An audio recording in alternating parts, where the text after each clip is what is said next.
Kreu i Partisë Demokratike, Sali Berisha, gjatë një deklarate për mediat në selin e partisë, theksoi se vota e qytetarëve u shtyp dhe nuk arriti të shprehej lirisht për shkak të ndikimit të shtetit dhe veprimeve të tij të ndryshme. Ai shtoi se gjatë fushatës dhe ditën e votimit u regjistruan 4500 aktivitete që ishin të palishme dhe që shkelën ligjin. Në vijim, Berisha akuzoi qeverinë e Edi Ramës për manipulimin e procesit zgjedhor të 11 majit, duke e cilësuar atë si një proces të deformuar dhe të kontrolluar në mënyrë të drejtpërdrejtë nga shteti. Farsa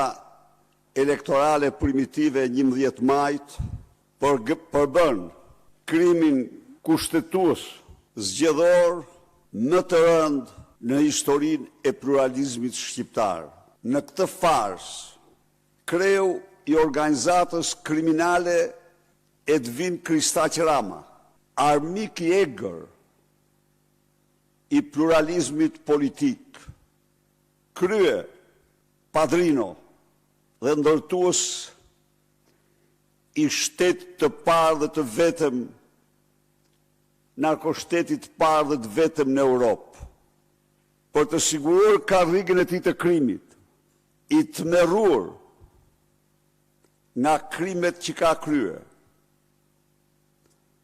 në mbrojtjen e Altin Troplinit ushtoi në këto zgjedhje të gjitha format e dhunimit të ligjit. Berisha theksoi se vota e qytetarëve vdiq pa arritur të shprehej në kuti.